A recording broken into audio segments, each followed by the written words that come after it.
పరిశుద్ధ గ్రంథమైన బైబిల్ తెరచి మీరు నిర్గమాకాండం 25వ అధ్యాయం 23వ వచన భాగాన్ని మీరు కొన్ని మాటలు, దేవుని మాటలు మీరు చదవగలిగితే,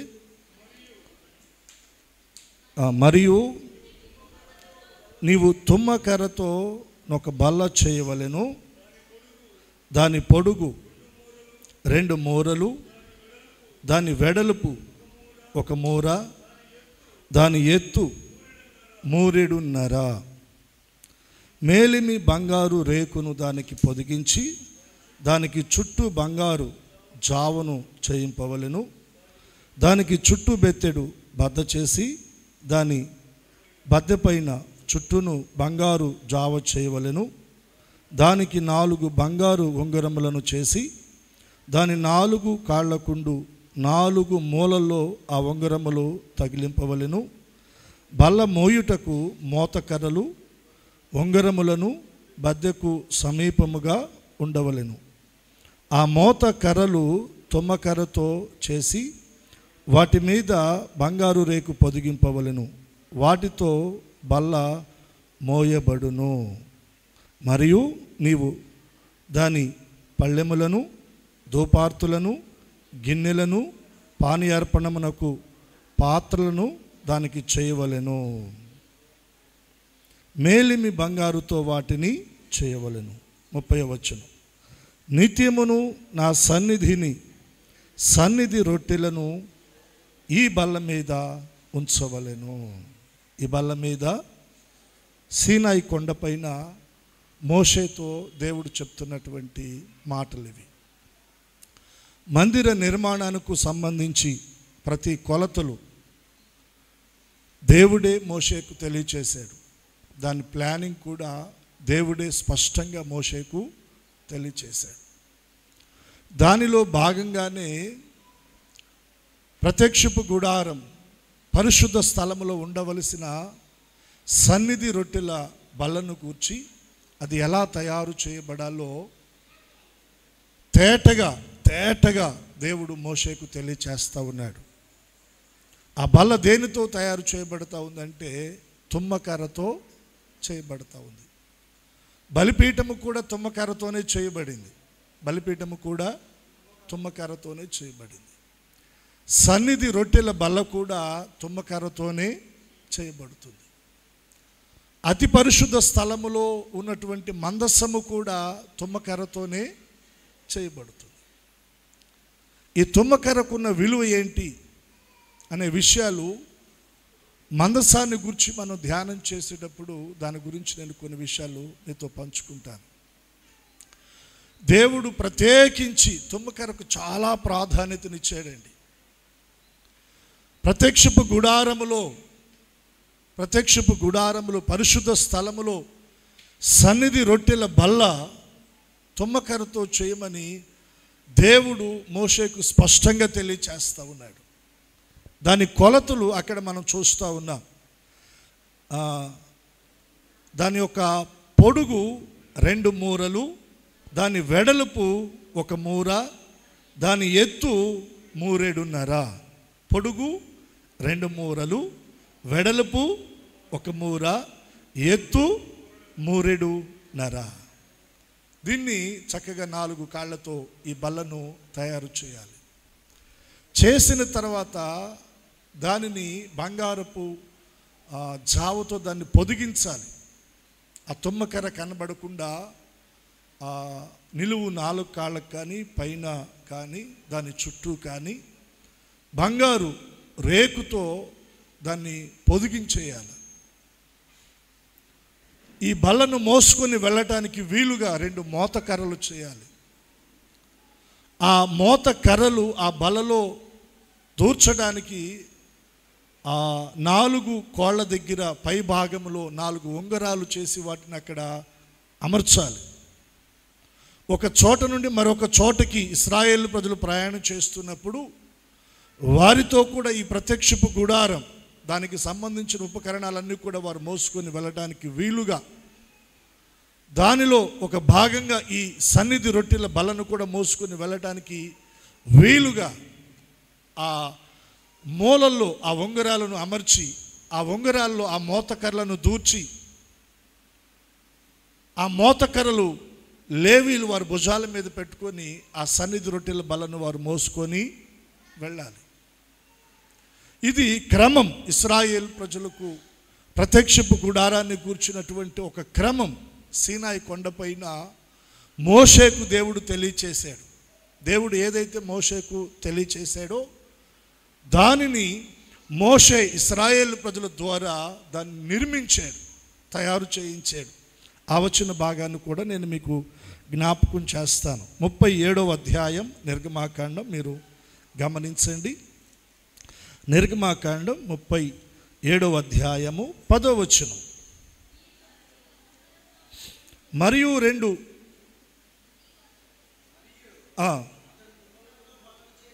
తుమ్మకర్రతో బల్లను చేసెను. దాని పొడుగు 2 మూరలు, దాని వెడల్పు 3 దాని ఎత్తు 3.5. అతడు దానికి మేలిమి బంగారు రేకు పొదిగించి దానికి చుట్టూ బంగారు జావను చేసెను.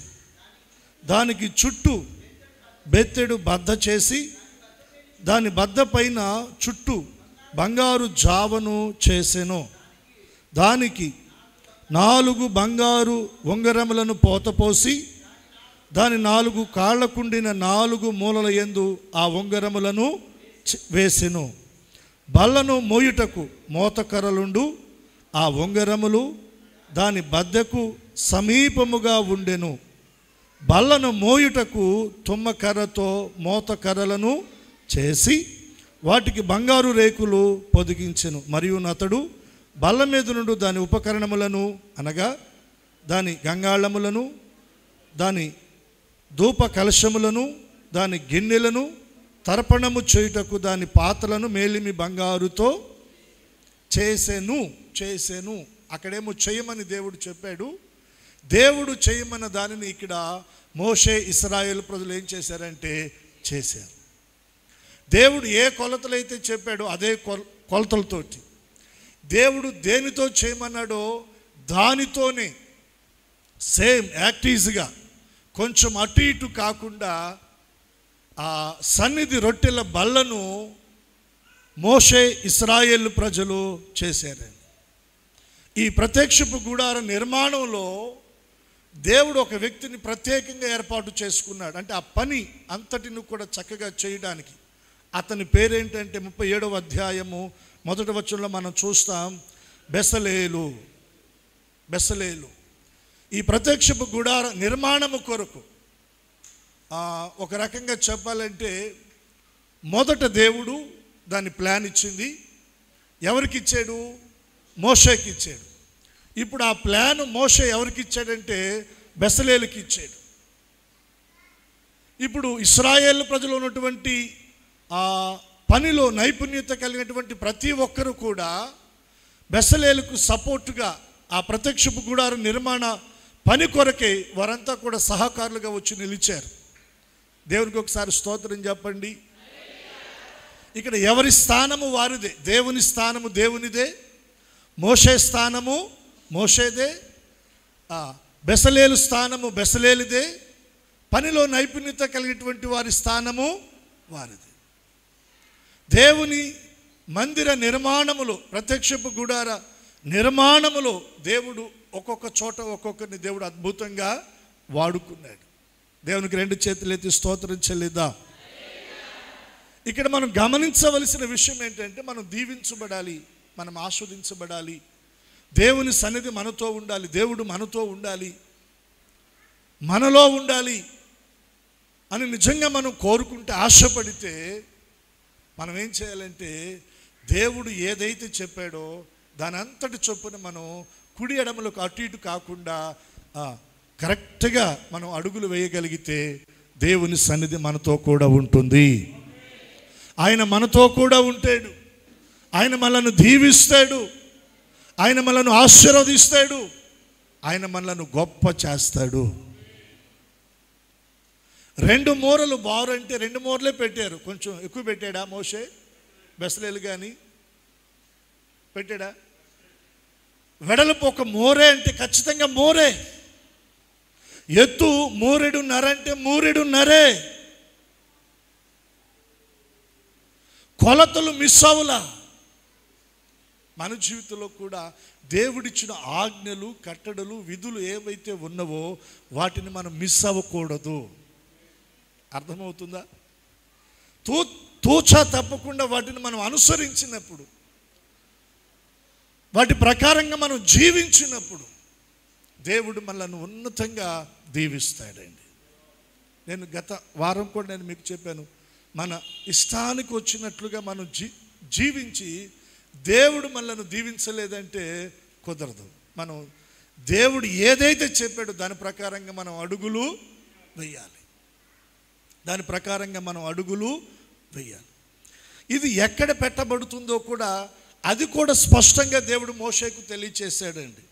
చూడండి మీరు మొదటిగా నిర్గమాకాండం 26వ అధ్యాయం, నిర్గమాకాండం 26వ అధ్యాయం 35వ వచనాన్ని చదవండి మీరు.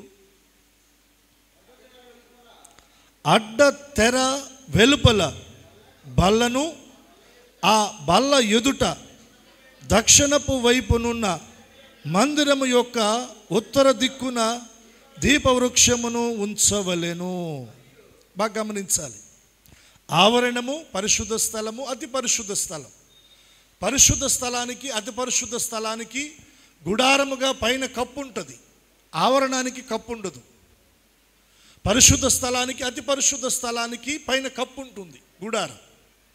అది 2 భాగాలుగా విభజించడానికి, అతి పరిశుద్ధ స్థలాన్ని, పరిశుద్ధ స్థలాన్ని వేరుపరచడానికి మధ్యలో ఒక తెర, అడ్డతెర ఒకటి ఉంటుందండి. ఈ అతి పరిశుద్ధ స్థలాన్ని, పరిశుద్ధ స్థలాన్ని వేరుపరుస్తున్న అడ్డతెరకు చూడండి, అక్కడ స్పష్టంగా దేవుడు చెప్పాడు ఏ వైపున ఉండాలంటే అది. చూడండి అక్కడ, ఆ బల్ల ఎదుట దక్షిణపు వైపునున్న మందిరం యొక్క ఉత్తర దిక్కున దీపవృక్షమును ఉంచవలెను అని దేవుడు సీనాయి కొండపైన మోషేకు బహు స్పష్టంగా దేవుడు తెలియచేస్తే, మోషే ఇశ్రాయేలు ప్రజలు దాన్ని అలాగే ఏర్పాటు చేశారు. మీరు నిర్గమాకాండం 40వ అధ్యాయము 22వ వచనం దగ్గరికి మీరు రండి. 40వ అధ్యాయము 22వ వచనం. మరియు యెహోవా మోషేకు ఆజ్ఞాపించినట్లు అతడు ప్రత్యక్షపు గుడారములో మందిరము యొక్క ఉత్తర దిక్కున అడ్డతెరకు వెలుపల బల్లను ఉంచి, అంటే అతి పరిశుద్ధ స్థలానికి వెలుపల అంటే పరిశుద్ధ స్థలం. దేవుడు ఎక్కడైతే ఆ బల్లను ఉంచమన్నాడో ఖచ్చితంగా మోషే, బెసలేలు, ఇశ్రాయేలు ప్రజలు దాన్ని తయారు చేసి దేవుడు ఎక్కడైతే ఉంచమన్నాడో పరిశుద్ధ స్థలములో అక్కడే దాన్ని ఉంచారు. అక్కడే ఉంచారు. దేవుడు దేని కొరకు దాన్ని ఏర్పాటు చేయమన్నాడో దేవుడు దాని కొరకు దాన్ని ఏర్పాటు చేశారు. 2 చేతులే దేవునికి మనం స్తోత్రం చెల్లిద్దాం. దేవుని మందిరంలో మన స్థానం ఎక్కడ అన్నది కూడా మనం ఆలోచన చేయాలండి. పరిచర్య దగ్గర, ప్రార్థన దగ్గర, పాటలు పాడే దగ్గర, ఉపచారం చేసే దగ్గర, పరిశుద్ధులకు ఆతిథ్యం ఇచ్చే దగ్గర,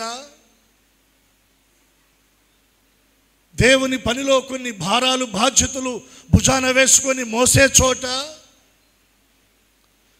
దేవుడు ఏ స్థలంలో ఏ పని కొరకు దేవుడు నిన్ను ఏర్పాటు చేశాడో దానిని గమనించి గుర్తించి ఆ స్థలంలో దేవుని కొరకు నిలిచి నువ్వేం చేయాలి?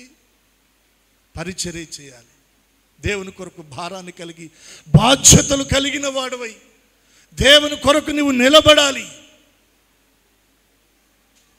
కొందరికి దేవుడు పరిచర్య తలంతు ఇస్తాడు, కొందరికి ప్రార్థన చేసే తలంతు ఇస్తాడు, కొందరికి చక్కగా పాటలు పాడే తలంతు ఇస్తాడు, కొందరికి చక్కగా వాయిద్యాలు వాయించే తలంతును దేవుడు ఇస్తాడు, మరి కొందరికి ఆతిథ్యం ఇచ్చే తలంతు ఇస్తాడు దేవుడు. మరి కొందరు కొన్ని భారాలు భుజాన వేసుకొని మోస్తారు, ఆ తలంతు ఇస్తాడు కొందరికి. దేవుని మందిరములో, దేవుని సన్నిధిలో దేవుడు ఏ తలంతు ఇచ్చి ఏ పని కొరకైనా మనల్ని ఏర్పాటు చేసుకున్నాడో ఆ పనిలో మనం నిలిచి ఉంటే దేవుడు మనల్ని బహుగా దీవిస్తాడు. రెండు చేతులెత్తి స్తోత్రం చెప్పండి. ఇప్పుడు ఇవన్నీ జస్ట్ నేను మీకు ఆ బల్లను గుర్చేటువంటి ఆ రిఫరెన్స్ కోట్ చేస్తూ వచ్చాను. ఇప్పుడు ఆ బల్ల మీద రొట్టెలు ఉంచాలి. ఏముంచాలి చెప్పండి? రొట్టెలు ఉంచాలి. ఇశ్రాయేలు ప్రజలు ఎన్ని గోత్రాలు? 12 గోత్రాలు. ఈ 12 గోత్రాలు కూడా ఎవరిలో నుండి వచ్చారు? యాకోబులో నుండి వచ్చారు. యాకోబు తండ్రి ఇస్సాకు, ఇస్సాకు తండ్రి అబ్రహాం. అబ్రహాముకు మొదట హాగర వలన సంతానం వచ్చింది, ఇష్మాయేలు. ఇస్సాకు తరువాత కెతూరా ద్వారా కూడా కొంతమంది పిల్లలు అబ్రహాముకు కలిగారు. కానీ దేవుడు బహుస్పష్టంగా చెప్పాడు. ఏమని చెప్పాడంటే, ఇస్సాకు వలనైనదే నీ సంతానం అనబడుతుంది. శారమ్మ గర్భములో నుండి వచ్చేటువంటి వాగ్దాన పుత్రుడు ఇస్సాకు వలనైన సంతానమే నీకు సంతానం అనబడుతుంది. సో ఇస్సాకును దేవుడు ఇచ్చాడు. ఇస్సాకును దేవుడు ఆస్వాదించి ఇస్సాకులో దేవుడు మరలా ఇద్దరిని బయటికి తీసుకొచ్చాడు. ఎవరిని? ఏసావు, యాకోబు. ఏసావును కూడా దేవుడు పక్కన పెట్టాడు. యాకోబును దేవుడు ఇస్సాకుకు చేసిన వాగ్దానానికి వారసును చేశాడు. అక్కడ మనం దేవుని క్వశ్చన్ చేయడానికి లేదండి. ఆయన ఎవరిని కనికరిస్తాడో వారిని కనికరిస్తాడు, ఎవరిని తృణీకరిస్తాడో ఆయన వారిని తృణీకరిస్తాడు. అది ఆయన ఇష్టం. మనం క్వశ్చన్ చేయడానికి లేదు. ఏసావును దేవుడు పక్కన పెట్టాడు. దేవుని వాక్యం అంటుంది, ఏసావును ఆయన ద్వేషించాడంట, యాకోబును ఆయన ప్రేమించాడంట. యాకోబులో నుండి వచ్చిన 12 సంతానాన్ని మళ్ళీ దేవుడు ఏం చేశాడు? ఆశీర్వదించి 12 గోత్రకర్తలుగా వారి సంతానంలో నుండి వచ్చేటువంటి వారందరినీ కూడా ఇశ్రాయేలు ప్రజలుగా దేవుడు ఏం చేశాడంటే ఆశీర్వదించాడు. రెండు చేతుల దేవునికి మనం స్తోత్రం చెల్లిద్దాం. ఇప్పుడు యాకోబు సంతానంలో నుండి వచ్చిన 12 గోత్రాలుగా వారు ఏర్పరచబడ్డారు. ఇప్పుడు ఈ 12 గోత్రాలను సూచిస్తూ 12 రొట్టెలను తయారు చేసి యాజకుడు అక్కడ ఆ బల్ల మీద పెట్టాలి. 6 ఒక పక్కన, 6 ఒక పక్కన, 2 వరుసలుగా పెట్టాలి. అది ఒక నిత్య నిబంధనగా దేవుడు వారికి సూచనగా ఇచ్చాడు. దాని గురించి కూడా నేను మీకు రెఫరెన్స్ నేను మీకు కోట్ చేస్తానండి. ఇది దానికి ముందుగా సన్నిధి రొట్టెల బల్ల అన్నది నేను మీకు దానికి టైటిల్ ఇచ్చాను కదా, లేదా సముఖపు రొట్టెలు బల్ల. ఇందాక మనం చదివినటువంటి నిర్గమాకాండం 25వ అధ్యాయం 30వ వచనంలో మనం చూస్తాం. సన్నిధి రొట్టెల బల్ల అనేటువంటి మాట అక్కడ మనకు కనబడుతుంది. తర్వాత మీరు గమనిస్తే 39వ అధ్యాయం 36వ వచనం, 40వ అధ్యాయం 23వ వచనం, మొదటి సమూయేలు గ్రంథం 21:6లో, తర్వాత 2వ దినవృత్తాంతాల గ్రంథం 4వ అధ్యాయం 19వ వచనం, తర్వాత 2వ దినవృత్తాంతాల గ్రంథం 29-18 వచనాలు. ఈ వచ్చిన భాగాల్లో సన్నిధి రొట్టెల బల్ల, సముఖపు రొట్టెల బల్ల అనేటువంటి ఆ రిఫరెన్స్ మనం కోడ్ చేయగలం. వాటిని మీరు రాసుకొని మీరు తర్వాత ఇంటికి వెళ్ళిన తర్వాత మళ్ళీ ఆ రిఫరెన్స్ మీరు ఒకసారి చదవండి, మీకు అర్థమవుతుంది. లేదు ఒకవేళ ఇంకా మీకు ఫ్రీగా ఉండాలంటే మన ఆరాధన యూట్యూబ్లో లైవ్లో ఉంటుంది కాబట్టి ఆ మెసేజ్ని మరలా మీరు ఒకవేళ రిఫరెన్సు మీకు కావాలంటే అక్కడ కూడా మీరు చూడొచ్చు. రెండు చేతులు ఎత్తి దేవునికి ఒకసారి స్తోత్రం చెప్పండి, బిగ్గరగా చెప్పండి. ఇప్పుడు ఈ రొట్టెలను గూర్చి నేను మీకు జ్ఞాపకం చేస్తూ ఉన్నాను. లేవీకాండం 24వ అధ్యాయం, అందరూ బైబిల్ తెరిచి చూడండి. లేవీకాండం 24వ అధ్యాయం 5వ వచనం. నీవు గోధుమ పిండిని తీసుకొని దానితో 12 భక్ష్యములను వండవలెను. ఒక్కొక్క భక్షమున పేరు, ఒక్కొక్క భక్షమున సేరు సేరు పిండి ఉండవలెను. యెహోవా సన్నిధిని నిర్మలమైన బల్ల మీద ఆరేసి భక్షములు గల 2 దొంతులుగా వాటిని ఉంచవలెను. ఒక్కొక్క దొంతి మీద స్వచ్ఛమైన సాంబ్రాణి ఉంచవలెను. అది యెహోవా ఎదుట మీ ఆహారమునకు జ్ఞాపకార్థమైన హోమముగా ఉండును. 8వ వచనం, యాజకుడు, బాగా గమనించాలి, యాజకుడు ప్రతి విశ్రాంతి దినమున నిత్య నిబంధనను బట్టి ఇశ్రాయేలుల యొద్ద దాన్ని తీసుకొని నిత్యము యెహోవా సన్నిధిని చక్కపరచవలెను. అది అహరోనుకును అతని సంతతి వారికి ఉండవలెను. వారు పరిశుద్ధ స్థలములో దాన్ని తినవలెను. నిత్యమైన కట్టడ చొప్పున యెహోవాకు చేయు హోమములలో అది అతి పరిశుద్ధము. అది అతి పరిశుద్ధము. ప్రతి విశ్రాంతి దినమున ఏం చేయాలి యాజకుడు? సేరు సేరు పిండి. ఏ పిండి అది? గోధుమ పిండితో ఒక్కొక్క రొట్టెను తయారు చేయాలి. ఒక్కొక్క రొట్టెను తయారు చేయడానికి సేరు సేరు గోధుమ పిండిని తీసుకోవాలి. తీసుకొని ఒక్కొక్క భక్ష్యాన్ని తయారు చేయాలి, వండాలి, తయారు చేయాలి. అలా 12 రొట్టెలను చేసి 6 ఒక వరుసలో, 6 ఒక వరుసలో 2 దొంతులుగా వాటిని ఆ బల్ల మీద ఉంచాలంట. 2 దొంతులుగా వాటిని ఆ బల్ల మీద ఉంచాలి. అదే రొట్టెల బల్ల, సన్నిధి రొట్టెల బల్ల. ప్రతి విశ్రాంతి దినమున యాజకుడు సిద్ధపరిచి ఆ బల్ల మీదుగా రొట్టెలను చేర్చాలి. చేర్చేటప్పుడు ఇప్పుడు చేర్చాను, మరలా విశ్రాంతి దినం వచ్చింది, మరి మరలా నేను క్రొత్త వాటిని అక్కడ పెట్టాలి అంటే ఆ పాత వాటిని తీసేయాలి. ఇప్పుడు వాటిని ఏం చేయాలి? యాజకులు వాటిని అక్కడ భుజించాలి.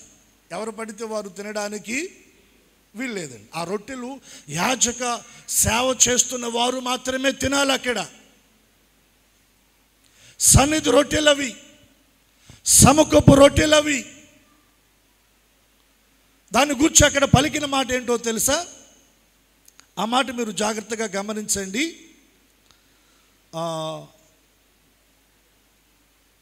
7వ వచనం 8వ వచనం మనం చదివితే, ఒక్కొక్క దొంతి మీద స్వచ్ఛమైన సాంబ్రాణి ఉంచవలెను. అది యెహోవా ఎదుట మీ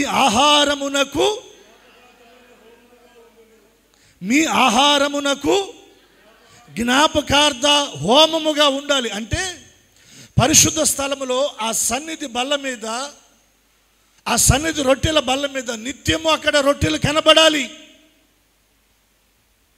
విశ్రాంతి దినము నుండి మరలా విశ్రాంతి దినము వరకు ఒక్కొక్క గోత్రమునకు ఒక్కొక్క రొట్టె చొప్పున 2 దొంతులుగా ఆరేసి రొట్టెలుగా పరిశుద్ధ స్థలములో ఆ సన్నిధి రొట్టెల బల్ల మీద ఆ రొట్టెలు కనబడుతూ ఉండాలి. దానికి నిదర్శనం ఏంటంటే అది మీకు ఆహారముగా ఉండునట్లు. ఎవరికి? ఇశ్రాయేలు ప్రజలకు ఆహారముగా ఉండునట్లు. అంటే శ్రేష్టమైనటువంటి మంచి గోధుమ పంటతో ఇశ్రాయేలు ప్రజలు దేవుని ద్వారా వారు పోషించబడడానికి దేవుడు మంచి ఆహార పదార్థాలను ఇచ్చి ఇశ్రాయేలు ప్రజలను దేవుడు పోషించున్నట్లుగా ఇశ్రాయేలు ప్రజల పక్షంగా యాజకుడు ప్రతి విశ్రాంతి దినమున ఆ రొట్టెలను ఆ సన్నిధి రొట్టెల బల్ల మీద ఉంచాలి.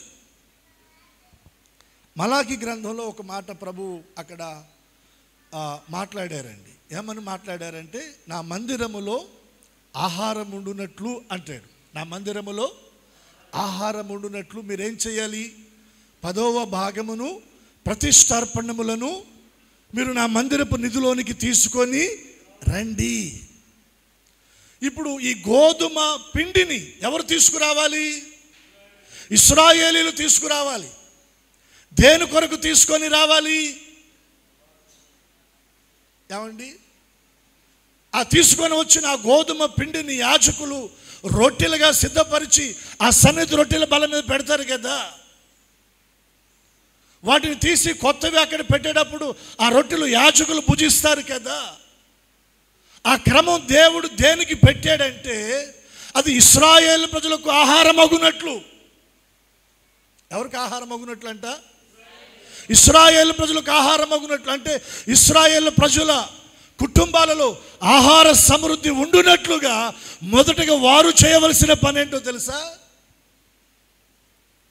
వారు ఆహార ధాన్యాలలో గోధుమల్లో నుండి గోధుమ పిండిని ఎక్కడికి తీసుకొని రావాలి? దేవుని సన్నిధికి తీసుకొని రావాలి. హల్లెలూయా. అంటే దేవుని మందిరంలోనికి మనం తీసుకొని వచ్చే ప్రతి అర్పణ, దానిలో మన ఆశీర్వాదము దాగుంది, మన సమృద్ధి దాగుంది, మన దీవెన దాగి ఉంది. ఆ సన్నిధి రొట్టెల బల్ల మీద ఉంచబడిన ఆ రొట్టెలు ఇశ్రాయేలు ప్రజలకు ఆహారం అగునట్లుగా. అంటే అక్కడ ఆహారం ఉంటే ఇశ్రాయేలు ప్రజల పాలెములో, ఆ ఇశ్రాయేలు ప్రజల గుడారాల్లో ఆహారం సమృద్ధిగా ఉంటుంది. అర్థమైతే రెండు చేతులు ఎత్తి స్తోత్రం చెప్పండి. మలాకీలో అదే అన్నాడు, నా మందిరములో ఆహారము ఉండు. అంటే మందిరంలో సమృద్ధి ఉంటే నీ ఇంటిలో సమృద్ధి ఉంటుంది. మందిరంలో సమృద్ధి ఉంటే నీ చేతుల కష్టార్జితంలో దేవుడు నీకు సమృద్ధిని ఇస్తాడు. మందిరంలో కొరత ఉంటే నీ ఇంట్లో కూడా కొరత ఉంటుంది. అర్థమైతే స్తోత్రం చెప్పండి. మందిరంలో ఏముండాలా? ఆ సన్నిధి రొట్టెల బల్ల మీద నిత్యము ఆ రొట్టెలు కనబడుతూ ఉండాలి, సమృద్ధి కనబడుతూ ఉండాలి. అది మీకు ఆహారం. అది ఇశ్రాయేలు ప్రజలారా, అది మీకు ఆహారము. దాన్ని ఒక కట్టడగా దేవుడు ఇచ్చాడు ఇశ్రాయేలు ప్రజలకు. చూడండి, మీరు ఆ వచనం చదవండి.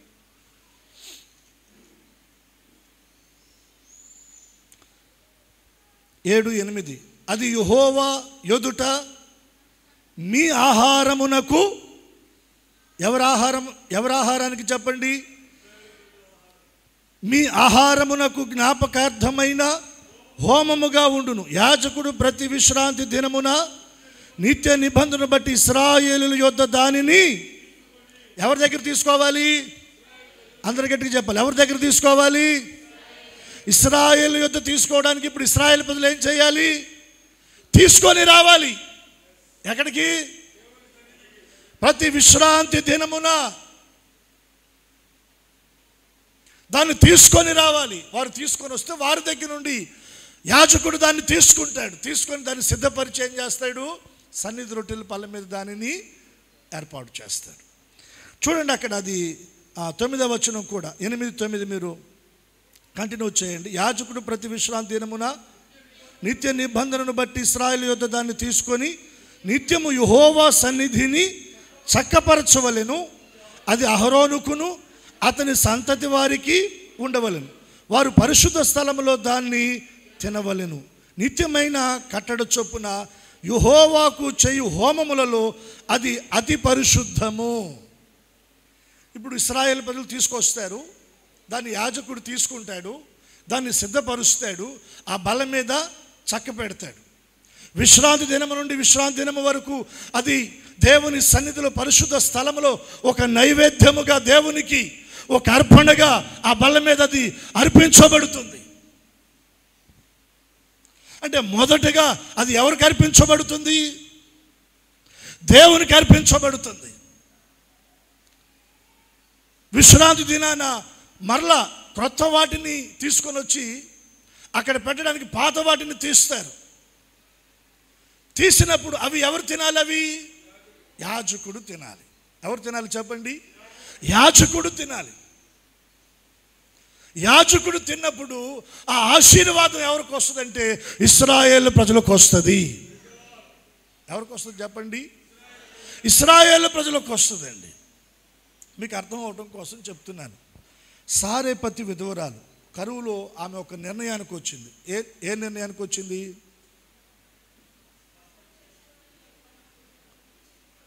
ఇక కరువులో ఆహారం లేదు, నా దగ్గర ఉన్నదే పట్టెడు పిండి, బుడ్డిలో ఉన్న కొంచెం నూనె. ఏ నిర్ణయానికి వచ్చిందంటే ఈ పూట రొట్టె చేసుకొని తిని రేపు నేను నా బిడ్డ చచ్చిపోదు. ఆ పరిస్థితుల్లో పొలలు ఏరుకోవడానికి వచ్చింది ఆమె. అప్పుడు ఆమెకు ఎవరు తరసపడ్డారు? దైవజనుడు తరసపడ్డాడు. ఆమెను పలకరించాడు. అమ్మా ఎలా ఉన్నారు, బాగున్నారా అంటే, ఏం బాగయ్యా, దేశం అంతా కరువు, తెలియదేం కాదు కదా.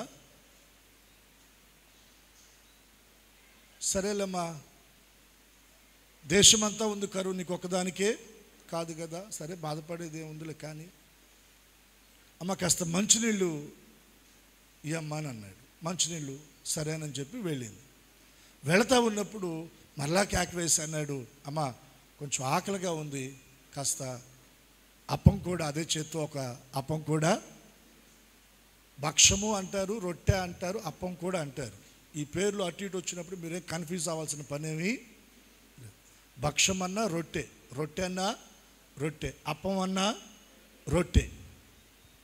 ఏలియా ఆమె దగ్గర ఉపయోగించిన పదం ఏంటి? అప్పం. ఆమె వెంటనే ఏమంది?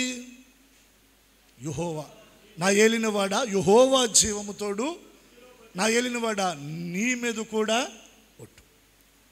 రొట్టెలు లేవు, భక్షాలు లేవు, అప్పం లేదు, తొట్టిలో పట్టెడు పిండి ఉంది, బుడ్డిలో కొంచెము నూనె ఉంది, రొట్టెలు లేవు. రేపు చచ్చిపోదామని మేము ఒక నిర్ణయానికి వచ్చాం. ఈ పూట ఆహారం అది, ఈ పూట తిని రేపు చచ్చిపోదామని అనుకుంటున్నాం. ఆ రొట్టె కాల్చుకోవడానికి, పొలలు ఏరుకోవడానికి వచ్చానయ్యా, ఇది వాస్తవం అని ఉన్నది ఉన్నట్లుగా చెప్పేసింది. అంత వివరంగా చెప్పినాక ఇంకా ఏ పాస్టర్ గారైనా అడుగుతారా? సర్లేమ్మా, ఆ మంచినీళ్ళు కూడా తెచ్చావు, లేతే లేదులే, నేను నా దారిన పోతాలే. కానీ ఏమన్నాడు? భయపడమాకు, నువ్వు భయపడమాకు, నువ్వు మొదట నేను చెప్పినట్లు చేసి ఇదిగో ఆ పట్టెడు పిండిలో మొదట ఒక రొట్టె చేసి, ఒక అప్పం చేసి నా దగ్గరకు తీసుకురా, నేను తింటాను. ఆ తర్వాత నీకు, నీ పిల్లలు. ఇక నీకు పెడితే నా దగ్గరే ఉంటుంది. వివరంగా చెప్పిందిగా. పట్టెడు పిండి అంటే ఎన్ని రొట్టెలు వస్తాయి? పట్టెడు పిండికి ఎన్ని రొట్టెలు వస్తాయండి? అంత వివరంగా చెప్పినాక మొదట నా దగ్గరకు తీసుకురా, నేను తింటాను. ఆ తర్వాత నీకు, నీ బిడ్డలకు. అది నాకు చాలా కొంచెం మనసు కలిసేట్టుగా అనిపించింది. అమ్మ మీరు తిన్న తర్వాత ఏదన్నా దాంట్లో మిగిలితే కొంచెం తీసుకురా అమ్మ అంటే అది వేరు. కానీ ఏమన్నాడు? ఇక్కడే సమాజానికి అర్థం కాని ఒక విషయం ఏంటంటే, పాస్టర్ గారు అడిగారని చాలామంది మర్మం అర్థం కాక ఇప్పుడు అడిగాడు అక్కడ. వాస్తవంగా మనకు కూడా ఏమొచ్చుద్ది?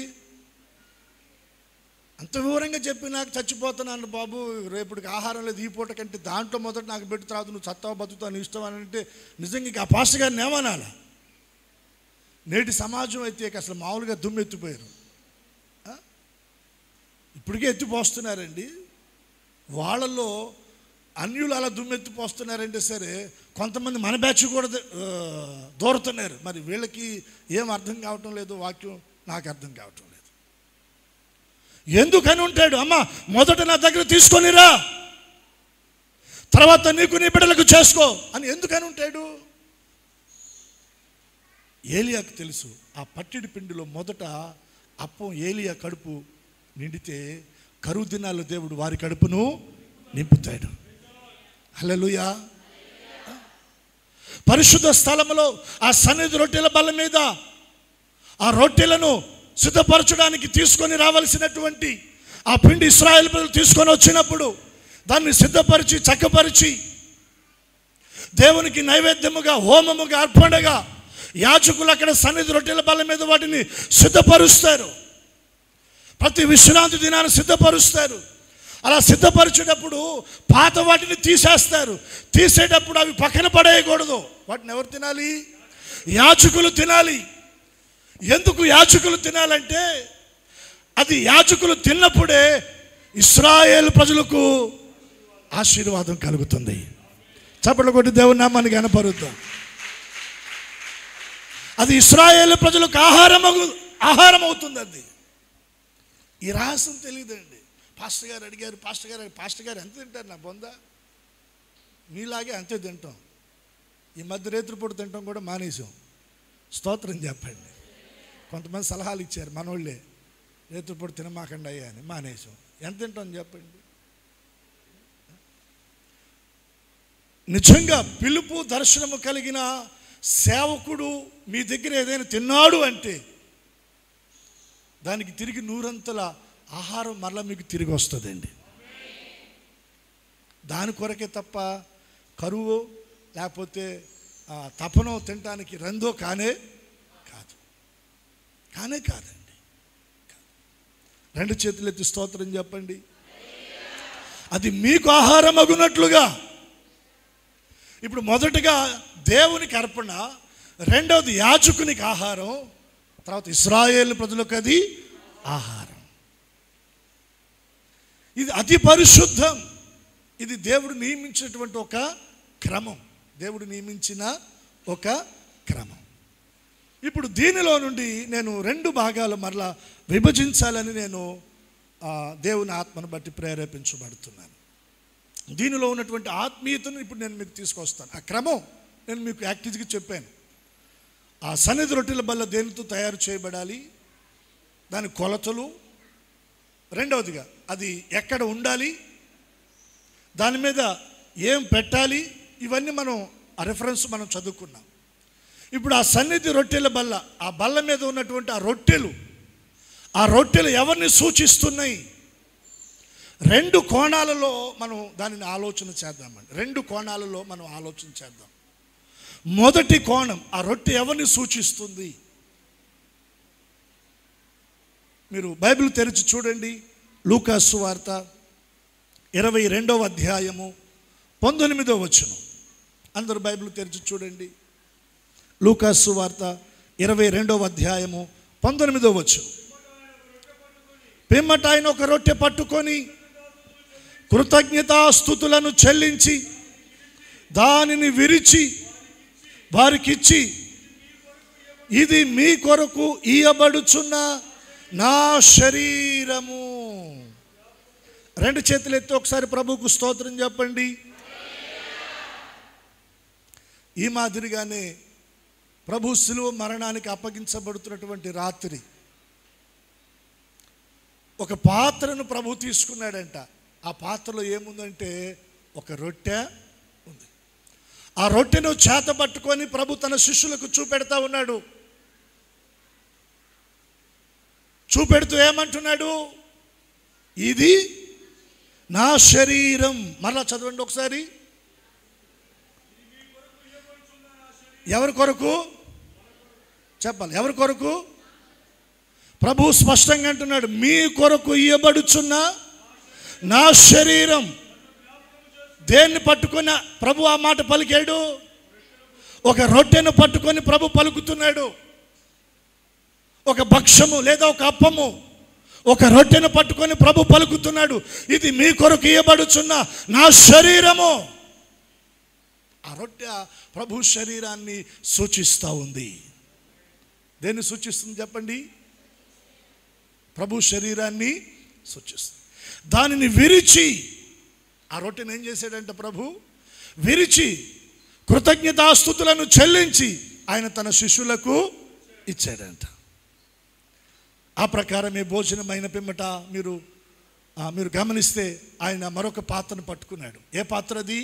ద్రాక్షారసపు పాత్ర. ఆ పాత్రను పట్టుకొని, ఇది నా రక్తము వలనైన క్రొత్త నిబంధన, దీనిలోనిది మీరు త్రాగునప్పుడల్లా నన్ను జ్ఞాపకము చేసుకోవడానికి దీనిని. ఇప్పుడు ఈ రొట్టె గురించి ప్రభు పలికేటప్పుడు ఇది క్రొత్త నిబంధన అని ప్రభు పలికాడా? ద్రాక్ష రసాన్ని గుర్చి ఆ పాత్రను పట్టుకున్నప్పుడు ఇదిగో ఇది నా రక్తము, క్రొత్త నిబంధన అని ప్రభు పలికాడు. రొట్టెను గుర్చి ప్రభు పలకలా, కానీ ఆ రొట్టెను చూపెడుతూ అన్నాడు ప్రభు, ఇది నా శరీరం. ఆ రొట్టె సన్నిధి రొట్టెల బల్ల మీద ఉన్న రొట్టె. రెండు చేతులెత్తి స్తోత్రం చెప్పండి. అది ప్రభు శరీరానికి సాదృశ్యంగా కనబడతా ఉంది. అది ప్రభు శరీరానికి సాదృశ్యంగా కనబడతా ఉంది. మీరు చూడండి, 1 కొరింథీయులకు రాసిన పత్రిక 11వ అధ్యాయం 23వ వచనం. నేను మీకు అప్పగించిన దానిని 11:23 అమ్మ.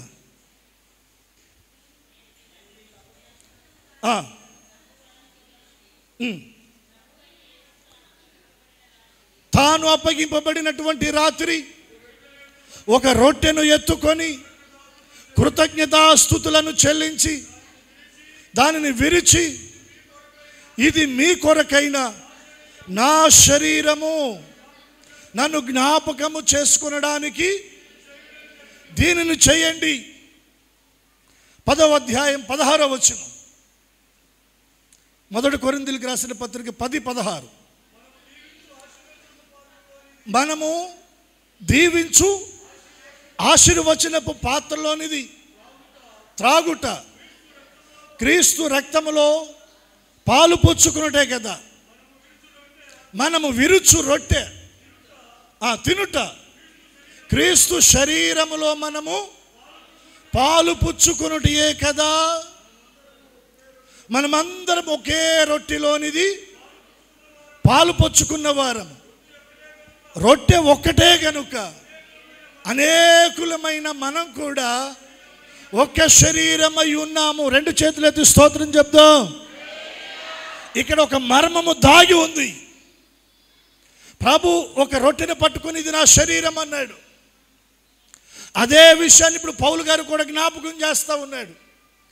పౌలు గారు జ్ఞాపకం చేస్తూ ఏమంటున్నాడంటే, అనేకులమైన మనము రొట్టె ఒక్కటే.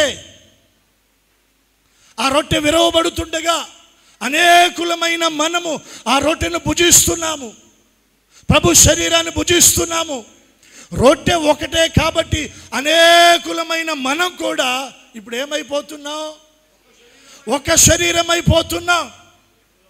అనేకులు అన్న దానిలో కులాలు ఉన్నాయి, మతాలు ఉన్నాయి, జాతి భేదం ఉంది, ప్రాంతీయ భేదం ఉంది, కుల భేదం ఉంది, జాతి భేదం ఉంది, రంగు భేదం ఉంది. సమాజంలో ఉన్న ఈ భేదాలన్నీ తొలగించి మనందరినీ ఒక్కటిగా చేయడానికే ప్రభు తన శరీరాన్ని మనకు ఆహారంగా ఇచ్చాడు. అర్థమైతే ఒకసారి చప్పట్లు కొట్టండి. అంటే ఇప్పుడు ప్రభు శరీరాన్ని ఎవరైతే తీసుకుంటున్నారో ఇక వారిలో కులం లేదు, మతం లేదు, జాతి లేదు, ప్రాంతీయ భేదం లేదు, నల్లోళ్ళు తెల్లోళ్ళను కూడా అనేకులమైన మనలను ఇప్పుడు ప్రభు ఏం చేసేస్తా ఉన్నాడు? ఒక్కటిగా చేసేస్తా ఉన్నాడు. అంటే పాత నిబంధనలో ఇశ్రాయేలు ప్రజలు కాని అన్య జాతులు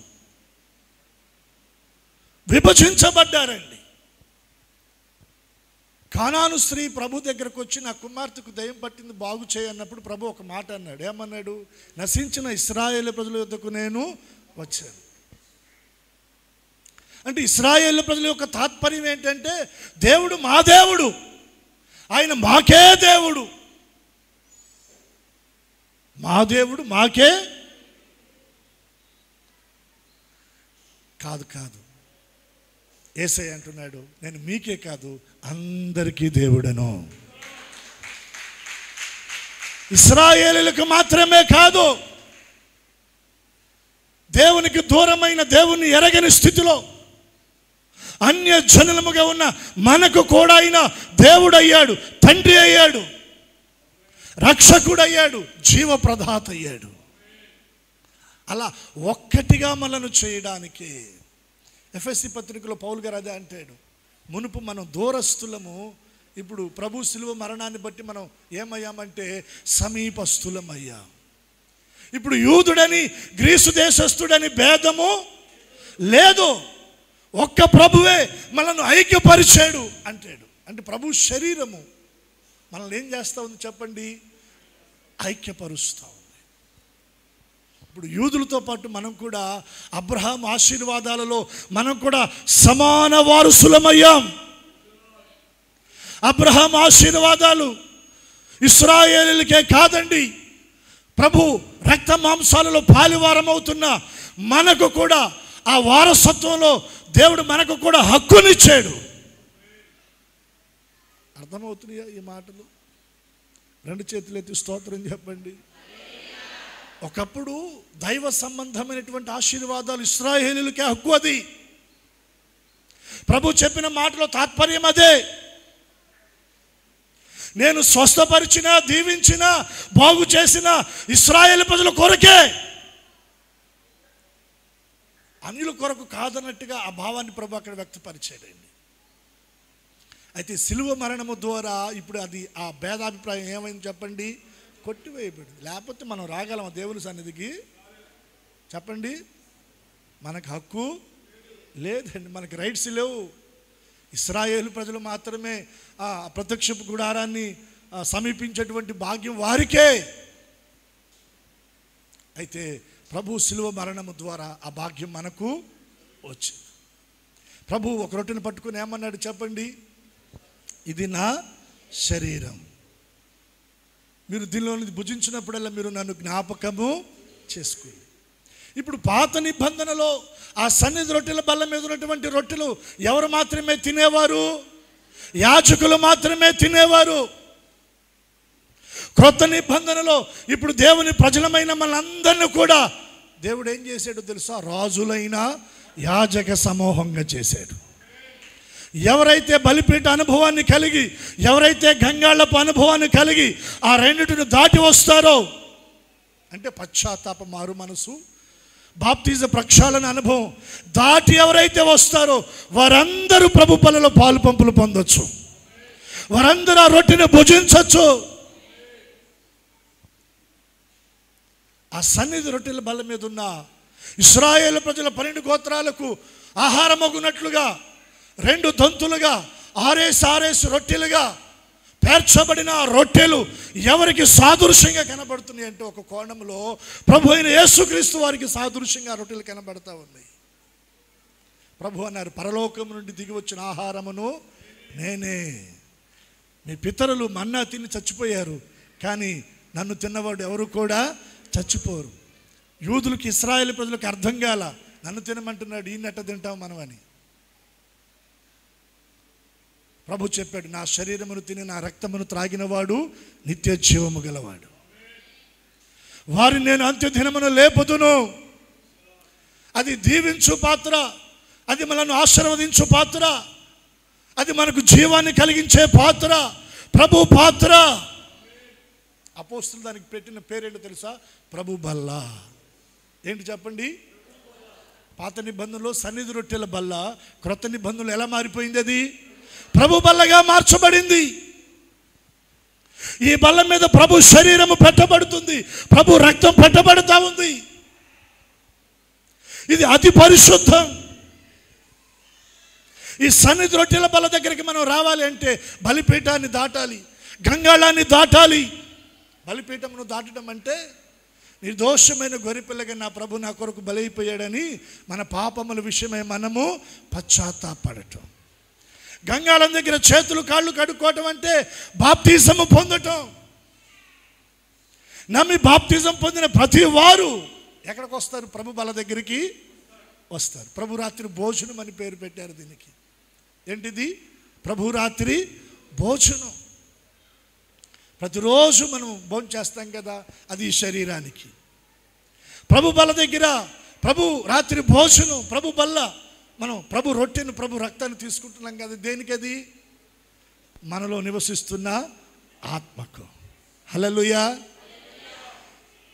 ప్రభు శరీరాన్ని, ప్రభు రక్తాన్ని మనం తీసుకునేటప్పుడు కొరింథీ పత్రికలో పౌలు గారు చెప్పాడు, మనల్ని మనం పరీక్షించుకోవాలి. ఏం చేయాలి చెప్పండి? మనల్ని మనం పరీక్షించుకోవాలి. నేను ఎక్కడన్నా తొలగిపోయానా, తొట్టిల్లిపోయానా, పడిపోయానా, అసమాధానంగా ఉన్నానా, ఎవరినైనా నిందించానా, నిష్కారణంగా దూషించానా, అబద్ధాలాడానా, దొంగతనం చేశానా, తప్పు చేశానా అని మనం పరీక్షించుకోవాలి. పరీక్షించుకొని ఒకవేళ ఆ పరీక్షించుకునేటప్పుడు దేవుడు మన ఆత్మతో ఒకవేళ ఏదైనా మాట్లాడుతూ, ఇదిగో నీ పాదం ఇక్కడ తొట్టిల్లింది, ఇక్కడ నువ్వు తొలగిపోయావు, ఇక్కడ నువ్వు పడిపోయావు, ఇక్కడ నీ పాదము జారింది, ఇదిగో ఇక్కడ నీ నోట కాని మాట వచ్చింది, ఇక్కడ తొందరపడ్డావు, ఇక్కడ నిష్కారణంగా నిందించావు, దూషించావు అని ఒకవేళ దేవుడు మనకు తెలియచేస్తే మనం ఏం చేయాలి? ప్రభు దగ్గర ఒప్పుకోవాలి. పొరపాటు అయిందయ్యా, క్షమించు, మళ్ళా ఇంకా నేను అలాగా ఉండకుండా ఉండాలని నేను ఆశపడుతున్నాను, నువ్వు నాకు సహాయము చెయ్యి అని మనం పశ్చాత్తాపంతో ప్రభు దగ్గర ప్రార్థన చేసుకొని సిద్ధపడి ప్రభు బల్లకు మనం దగ్గర అవ్వాలి. హల్లెలూయా. నా పాదం జారింది కాబట్టి ఇక నేను ఈ వారం ప్రభు బల్ల తీసుకోను, మరి వచ్చే వారం కూడా పాదం జారుద్ది, మరి ఆ వారం కూడా తీసుకోవు, ఆ పై వారం నోరు జారుద్ది, ఆ పై వారం కూడా ప్రభు బల్ల తీసుకోవు, ఇలా వారాలు గడిచిపోద్ది. ప్రభు రాకడ వస్తుంది. నువ్వు ఎత్తబడతావా, ఏడవబడతావా? అసలు ప్రభు బల్ల దేనికి చెప్పంటారా? ఎప్పటికప్పుడు మనం సరి చేసుకోవటానికి, ఎప్పటికప్పుడు పరీక్షించుకోవటానికి, దిద్దుకోవటానికి, ప్రభువుకు దగ్గర అవ్వటానికి, ఆయనతో సహవాసము చేయడానికి. దానికే నువ్వు ఏదో ఒక కారణం చూపెడుతూ దూరం అయితే నీకు నువ్వుగా దేవుని ఆశీర్వాదాన్ని దూరం చేసుకుంటున్నావు, కృపను దూరం చేసుకుంటున్నావు, దేవుని సహవాసాన్ని దూరం చేసుకుంటున్నావు, దేవుని సాన్నిధ్యాన్ని దూరం చేసుకుంటున్నావు. ఇది అర్థం కావటంలో చాలామందికి. ఎవరినో తప్పు పట్టడానికి, తక్కువ చేయడానికి, విమర్శించడానికి కాదండి. వారు గొప్ప భక్తులు, ప్రభు వారికి ఇచ్చిన ప్రేరణ బట్టి వారు అలా ఆ క్రమాన్ని ప్రారంభించి కొనసాగిస్తున్నారు. కానీ మనకైతే ప్రతి వారం ప్రభు బలను సమీపించడానికి ప్రభు మనకి కృప ఇచ్చారు. కొందరికి సంవత్సరానికి ఒకసారి ఇస్తారండి ప్రభు బల్ల, మరి కొందరికి ఆ దైవజనుతో ప్రభు మాట్లాడి ఇవ్వమంటేనే ఇస్తాడు. అప్పుడు దాకా ఎవరు వాళ్ళు 2 సంవత్సరాలైనా 3 సంవత్సరాలైనా ఎవరు? ఆ దైవజనునికి ప్రభు ప్రేరణ రావాలి. కొందరు 6 నెలలకు ఇస్తారు. వాటికి రీజన్స్ ఏమో పక్కన పెట్టండి, మనకు వద్దు. కానీ ప్రభు ప్రతి వారం, ఇందాక మనం చదువుకున్నాం నిర్గమాకాండంలో, ప్రతి విశ్రాంతి దినమున, క్రొత్త నిబంధనలు ప్రతి ప్రభు దినం, పరిశుద్ధ దినం, పునరుద్ధానపు దినం, నా శరీరం అని ప్రభు పలికిన ఆ రొట్టెను సమీపించడానికి ప్రభు మనకు కృపిస్తున్నాడు. హల్లెలూయా. చెప్దామా హల్లెలూయా. ప్రభు మన దగ్గరకు వస్తూ ఉంటే మనం దూరం అవుదామా?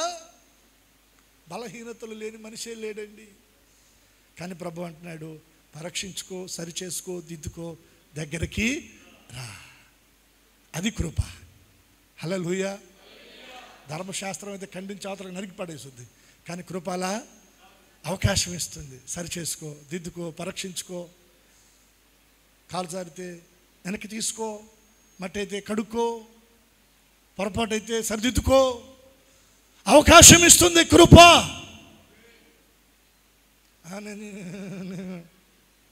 ఎప్పుడు ఎట్ట చస్తాం మనకి తెలియనే. మొన్న కాజీపేట అండి, ఆ పాస్టర్ గారు చెప్తున్నారు, సోమవారం నెట్టుకుంటా హార్ట్లో పెయిన్ వచ్చిందంట, అర్థం అవుతుంది. ఫోన్ చేశాడంట ఇంటికి, పిల్లలకి ఆటో తీసుకురంటారు, నాకు గుండెలో నొప్పి వస్తుంది, హాస్పిటల్ తీసుకెళ్తురు కానీ వాళ్ళు పాపం చాలా స్పీడ్గా ఆటో తీసుకుని వచ్చారు. తీసుకుని వచ్చే లోపే ఈయన చనిపోయాడండి. అంటే హాస్పిటల్కి వెళ్ళే ఆ సమయ వ్యవధి కూడా ఉందా చెప్పండి? డబ్బులు లేవా? పిల్లలు లేరా? బంధువులు లేరా, స్నేహితులు లేరా? ఉన్నారు, కానీ సమయమే. మనం ఖచ్చితంగా ఇంకో 10 ఏళ్ళు బతుకుతామని గ్యారెంటీ ఏమీ లేదు. అన్నిటికీ ఉంది గ్యారెంటీ, కానీ మనకు మాత్రం లేదు. ఏదైనా వస్తువు కొనడానికి వెళ్తే 1-4 సార్లు అడుగుతాం, వారంటీ ఉందా, గ్యారెంటీ ఉందా? ఎన్ని సంవత్సరాలు? 2 ఏళ్ళు. 2 ఏళ్ళు ఏదైనా ప్రాబ్లం వస్తే పీస్ టు పీస్ ఇస్తారా? నువ్వు జత్తే ఇస్తారా? నేను జత్తే ఇస్తారా? పీస్ టు పీస్ ఇస్తారా? చూడండి, ఏదన్నా ఒక వస్తువు దానికి వారంటీ గ్యారెంటీ ఉంది, కానీ మనకు మాత్రం. ఎప్పటికప్పుడు మనం కాస్తంత ప్రభువులో మెలకువ కలిగి జాగ్రత్త పడుతూ ప్రభువుకు మనం దగ్గరగా. నేను ఆలోచన చేస్తున్నానండి, నాకు చాలా హృదయం అంతా కూడా వేదంతో నిండిపోయింది. ఇప్పుడు ప్రభు ఆ రొట్టెని పట్టుకొని ఏమన్నాడు? ఇది నా శరీరం, మీరు నన్ను జ్ఞాపకం చేసుకోవడానికి మీరు దీనిని భుజించండి అని ఆ రొట్టెని విరిచి స్తుతులు చెల్లించి ప్రభు అది శిష్యుల చేతిలో పెట్టారు. ఇప్పుడు నేను కూడా ఆ వాక్యాన్ని చదివి ప్రార్థన చేసి ప్రభు శరీరానికి సాదృశ్యంగా ఉన్న ఆ రొట్టెను విరిచి దాన్ని నేను మీ చేతుల్లో పెడతాను. ఇప్పుడు ఆ రొట్టె మన చేతిలోనికి రావడానికి దాని వెనుక జరిగే ప్రాసెస్ మీరు ఎప్పుడైనా ఆలోచన చేశారా? రొట్టె రావాలి అంటే మన చేతిలోనికి మొదట గోధుమ గింజ ఏమవ్వాలి? రోట్లో దంచబడాలి, లేదా మిషన్లో కషరవ్వాలి. అవునా కాదా? గోధుమలు తీసుకొచ్చేసి పెండ మీద కాల్చడానికి కుదురుద్దా? తీసుకొచ్చి మీకు పెట్టడానికి కుదురుద్దా? గోధుమ గింజ ఏమవ్వాలి చెప్పాలా? రోట్లో అది పూర్వంలో దంచేవాళ్ళు, మెత్తగా దాన్ని ఏం చేసేవాళ్ళు? దంచేవాళ్ళు. తర్వాత టెక్నాలజీ పెరిగి మిషన్స్ వచ్చింది. ఆ మిషన్లో పోయంగానే లోన బ్లేడ్స్ ఉంటాయి కదా, ఆ బ్లేడ్స్ మధ్య ఆ గోధుమ గింజ ఏమవుతుంది? ముక్కలుగా కషర్ అయిపోతుంది. అలా ఎంతగా అయిపోద్దంటే పిండిగా తయారయ్యేటట్టు అయిపోతుంది. సిలువలో నా ప్రభువైన యేసుక్రీస్తు వారు మనకు జీవాన్ని కలిగించే ఒక ఆహారంగా, ఒక రొట్టెగా మారడానికి, మనకు నిత్య జీవాన్ని అనుగ్రహించడానికి, ఒక రొట్టెగా ఆహారంగా మారడానికి ఆయన రోటిలో దంచబడ్డాడు, లేదా ఒక మిషన్లో కషర్లో ఆయన ఏమైపోయాడు చెప్పండి? పొడిగా ఇదైపోయాడు. అదే సిలువ శ్రమలు. 1 తక్కువ 40 కొరడా దెబ్బలతో ఆయన దేహం అంతా కూడా నాగటి చాలవలే దున్నబడింది. ఆయన దేహమంతా కూడా రక్తసితంగా మారిపోయిందంట. ఎక్కడ చూచినా దెబ్బలే, ఎక్కడ చూచినా గాయాలే, ఎక్కడ చూచినా ఆయన దేహమంతా రక్తధారలే. అంతగా దంచబడ్డాడు, అంతగా కసరలో ఆయన నలకొట్టబడ్డాడు. నీకు ఆహారం కావటానికి, నీకు నిత్య జీవాహారం కావటానికి, నీ చేతులకు ఒక రొట్టెగా రావడానికి అంతగా నలకు కొట్టబడ్డాడండి ఆయన. అంతగా నలకు కొట్టబడ్డాడు. ఉత్తగా వచ్చేసింది రొట్టె చేతిలోకి.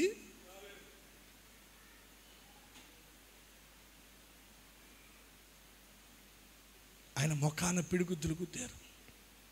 గుద్దలేదా? ఆయన అరచేతుల్లో గుద్దారు. శిరస్సున ముండ్ల కిరీటాన్ని పెట్టి రెల్లుతో కొట్టారు. ఒక పశ్చిమ రానుకు భూమికి ఆకాశానికి ఎత్తబడిన వాడై 3 మేకులతో చేతులు కాళ్ళలో కొట్టబడి ఆ మ్రానుకు వ్రేలాడాడు ఆయన. ఆయన ప్రక్కలో బల్లెపు పోటు పడబడి, ప్రక్కలో బల్లెపు పోటు, ఆయన దేహం అంతా చీల్చబడింది. ఫ్యాషన్ ఆఫ్ క్రైస్ట్ ఆ మూవీ చూడగలిగితేనండి ఏడవకుండా ఉండలేం మనం. అంతగా ఆయన దేహం మీద ఇదిగో ఈ చోట గాయము లేదు అనడానికి మనకు కనపడదండి. నిలువెల్లా ఆయన మనం చూస్తే, పరీక్షిస్తే, తడివి మనం గమనిస్తే ఇదిగో ఈ చోట ఆయనకి గాయం అవ్వలేదు అంటానికి లేదు. అంతగా ఆయన కొట్టబడి నలిగిపోయాడు. నీ కొరకు నా కొరకు, నీ కొరకు నా కొరకు. అలా మెత్తగా ఆ గోధుమ గింజలు పిండి అయిపోయిన తర్వాత అవి నీళ్లు పోసి ఏం చేస్తారు, కొద్దిగా ఉప్పు అవి వేసి ఏం చేస్తారు చెప్పండి, దానిని పిసుకుతారండి. ఏం చేస్తారు చెప్పండి, పిసుకుతారు. బండకేసి రుద్దుతారు, ఇలా కొడతారు. నీ కొరకు ఎన్ని అవమానాలు, ఎన్ని నిందలు ప్రభు శిలువలో ఆయన పొందారు. పొందలేదా చెప్పండి, పొందలేదా? మొన్న పాస్టర్ గారు అంటున్నారు, ఒక చోట మీటింగ్కి వెళ్ళామండి. ఒక అతను వచ్చి గొడవ చేస్తూ ఉన్నాడు.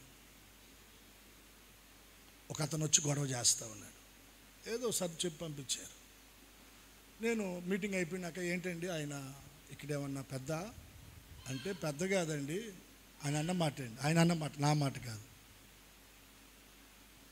ఇంట్లో దేనికి పనికిరానోడు ఇక్కడికి వచ్చి మాట్లాడతాడంట. ఇంట్లో భార్య దగ్గర, బిడ్డల దగ్గర, వాళ్ళ పోషణకి, యోగక్షేమాలకి దేనికి పనికిరాడు. ఎక్కడికొచ్చి ఇక్కడ మా ఏరియాలో పేదను పెడుతున్నారేంది, మా వాళ్ళని మొత్తం మారుతున్నారేంది, ఇక్కడ పెడతానికి వీల్లేదా? ఒక పెద్ద ఇదిలాగా. అసలు ఏంటంటే ఆయన పైసాకి పనికిరాడండి. ఇంట్లో ఇట్లాంటి వాళ్ళు అందరూ పోగయ్యి వస్తారు ఒక్కోసాట.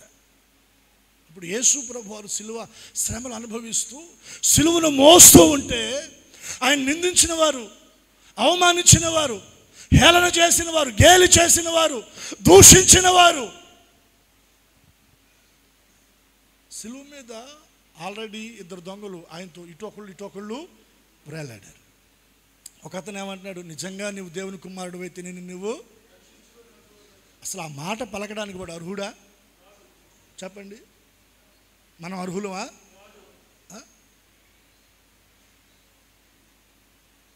నేను 2 రోజుల కిందట ఆలోచన చేస్తున్నానండి, కళ్ళమ్మటి నీళ్ళు వచ్చింది. మీరు ఎత్తైన ఒక పర్వతం ఎక్కండి, కిందకు చూడండి, పెద్ద పెద్ద ఇళ్ళు కూడా చిన్నగా కనపడతాయి. అవునా కదా? ఎయిర్ప్లేన్లో కొంచెం బాగా ఇంకా పైకి వెళ్ళి మీరు కిందకు చూడండి, అసలు పెద్ద పెద్ద కొండలు కూడా చిన్న చిన్నగా. అవునా కదా? సరే, కొండలు పర్వతాల సంగతి పక్కన పెట్టి ఇప్పుడు వాటి పక్కన మనం నిలబడితే మనం ఎంత, మన దేవుడు ఎంతండి? ఆకాశ మహాకాశాలు, ఆకాశ వైశాల్యాన్ని జానతో కొలిచాడంట. అంత గొప్ప దేవుడు ఒక కొండపైకి ఎక్కి చూస్తేనే మనం కనపడిసాము, మన బ్రతుకు. అంత మహోన్నతుడైన దేవుడు అసలు కంట్లో నలకు కూడా కాదండి మనం ఆయన దృష్టిలో. అవునా కదా? ఆయన మనల్ని ప్రేమిస్తే ఆయన అనే అంతటోళం మనం. ఒక్కొక్కడు మాట్లాడతాడు, ఇష్టం వచ్చేట్టు మాట్లాడతాడు. అన్ని అన్నా పడ్డాడా లేదా? నిన్ను రక్షించుకోవాయా, నీవు తర్వాత మా దగ్గరికి రా. మౌనంగా ఉన్నాడు. ఎవరి కోసం చెప్పండి? ఆ పిండి పిసకటం అంటే అవమానాలను, నిందలను పడటం, భరించటం. ఆ రొట్టె ఉత్తగా రాలా నీ చేతిలోకి, నిలువెల్లా సిలువలో గాయపరచబడి, గాయాల పాలై, నలగ కొట్టబడి, అవమానాలను, నిందలను భరిస్తూ ఒక పిండి ముద్దగా పిసగబడి, తర్వాత ఏమవుతుందండి? అది రొట్టె చేసి దాన్ని పెండం మీద ఒక సైడ్ కాలుస్తారా?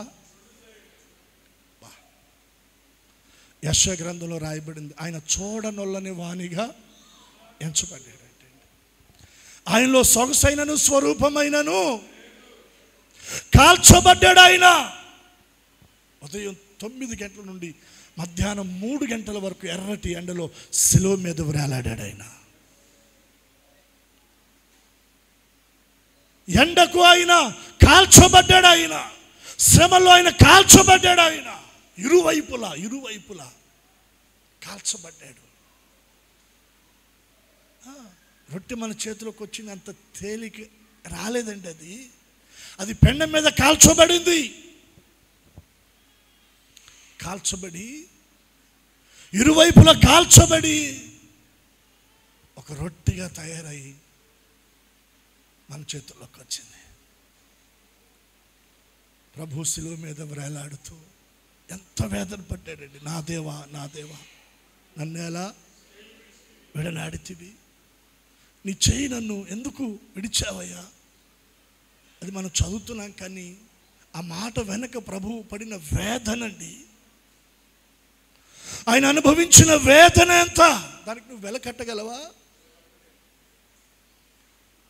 కాల్చబడ్డాడు, ఆయన కాల్చబడ్డాడు. అంతగా ఆయన కాల్చబడి ఒక రొట్టెగా మారి ఆయన మన చేతుల్లోనికి ఆహారంగా వచ్చాడు. మీకు ఆహారమగునట్లు అంటాడు. ఎవరికి?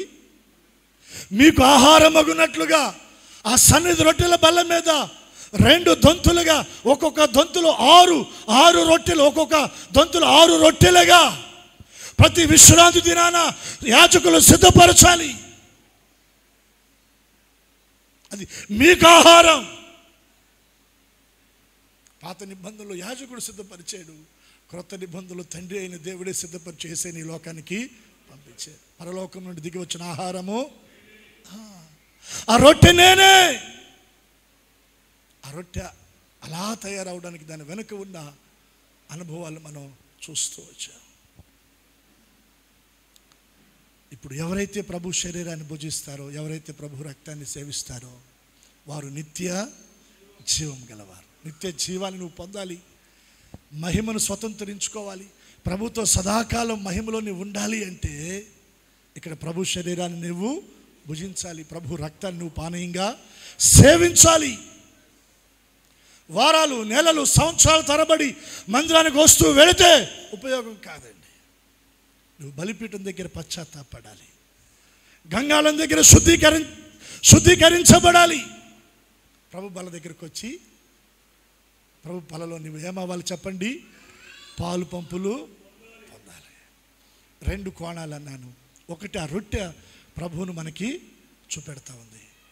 రెండో అనుభవం నేను చెప్తున్నాను, నీవే ఒక రొట్టెగా ఆయన చేతిలో విరవబడాలి. నీవే ఒక రొట్టెగా ఆయన చేతిలో విరవబడాలి. చూస్తారా మీరు? మార్కు సువార్త 8వ అధ్యాయము 5-6 వచనాలు చదవండి.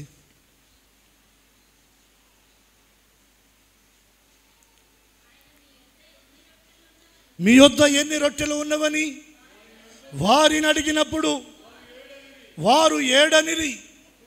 అప్పుడు ఆయన నేల మీద కూర్చుండుడని జనులకు ఆజ్ఞాపించి ఆ 7 రొట్టెలు పట్టుకొని కృతజ్ఞతాస్తుతులు చెల్లించి ఏం చేశాడంట? ఏం చేశాడు? విరవడానికి ఆ రొట్టె ఇప్పుడు ఎక్కడుంది చెప్పాలి? యేసయ్య చేతిలోకి వచ్చింది. విరవబడిన రొట్టె ఎవరు? మనమే. ఎక్కడ? ఎవరి చేతిలో విరవబడాలి? యేసయ్య చేతిలో విరవబడాలి. యేసయ్య చేతిలో విరవబడితే ఏం జరుగుతుంది? మనుషుల చేతిలో నువ్వు విరవబడితే నీకు ప్రయోజనం ఉండదు, నీ వల్ల ఎవరికి ప్రయోజనం ఉండదు. అప్పటికి 3 దినాల నుండి కొన్ని వేల మంది ప్రభు దగ్గర కూర్చొని అరణ్యంలో ఆయన మాటలు వింటూ ఇల్లు వాకిళ్ళు పిల్లల పనులు అన్నీ మర్చిపోయారంట. 3 రోజులు అయిపోయిన తర్వాత ప్రభు ఉపదేశం అయిపోయిన తర్వాత ప్రభు అన్నాడు, వారు మార్గంలో మూర్చెళ్ళిపోతారు, వారికి మీరు ఆహారాన్ని పెట్టండి అని. శిష్యులు అన్నారు, ఎంతమందికి ఆహారం మనం సమకూర్చలేం, పెట్టలేం, పెడదామని అన్ని డబ్బులు మన దగ్గర లేవు, డబ్బులున్నా ఏ బేకరీలో అన్ని రొట్టెలు ఇప్పుడు మనకి దొరకవు, వదిలేద్దాం, ఎవరి తిప్పలు వాళ్ళు పడతారంటే వదిలేయటానికి నేను రాలేదు. స్తోత్రం చెప్పండి. వదిలేయడానికి నన్ను వెంబడించమని చెప్పలా నేను. వారి నీరసం నేను ఎరుగుదును, వారి బలహీనత నేను ఎరుగుదును, వారి ఆకలి నేను ఎరుగుదును, వారి అవసరత నేను ఎరుగుదును. వారిని తృప్తిపరచడానికి నేను వచ్చాను, వారిని బలపరచడానికి వచ్చాను నేను, వారికి జీవాన్ని కలిగించడానికి వచ్చాను నేను, వారిని బ్రతికించడానికి వచ్చాను నేను. ఎట్ట వదిలేస్తాను? దావీదు భక్తుడు అదే అంటాడు, నా తల్లిదండ్రులు నన్ను వదిలేశారు, యెహోవా నన్ను చేరదీయును. హల్లెలూయా. అందరని చెప్పలేము, అక్కడక్కడ తగులుతారు వదిలేసిన తల్లిదండ్రులు లేరా? నవమాసాలు మోసి నెలల పిల్లలను, శిశువులను బస్టాండ్లో, రైల్వే స్టేషన్లో, మార్కెట్లో, అక్కడక్కడ వీధి మూలల్లో వదిలేసి వెళ్ళిన తల్లులు లేరా? తల్లిదండ్రులు వదిలేయచ్చు, బంధువులు వదిలేయచ్చు, స్నేహితులు వదిలేయచ్చు, నా వారు అనుకున్న నీ వారు నిన్ను వదిలిపెట్టచ్చు. కానీ నీ కొరకు ప్రాణం పెట్టిన యేసయ్య నిన్ను వదిలిపెట్టాడు. నీ కొరకు తన రక్తాన్ని చిందించిన యేసయ్య నిన్ను వదిలిపెట్టాడు. ఆయన్ని చేయి పట్టుకుని నిన్ను నడిపిస్తాడు. మరి రొట్టెలు లేవయ్యా, అసలు మీ దగ్గర ఎన్ని ఉన్నాయి? లెక్కపెట్టి చూస్తే ఎన్ని వచ్చినాయి?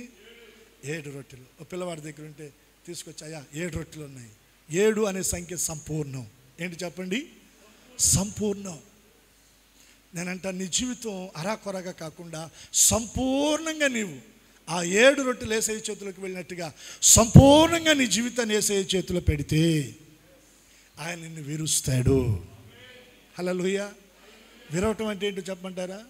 నీలో ఉన్న గర్వాన్ని విరుస్తాడు, నీలో ఉన్న అహాన్ని విరుస్తాడు, నీలో ఉన్న ద్వేషాన్ని విరుస్తాడు, నీలో ఉన్న అసూయని విరుస్తాడు, నీలో ఉన్న పాప సంబంధమైన కార్యాలనైనా విరుస్తాడు, చెడుతనాన్ని విరుస్తాడు, మోహపు చూపులను విరుస్తాడు.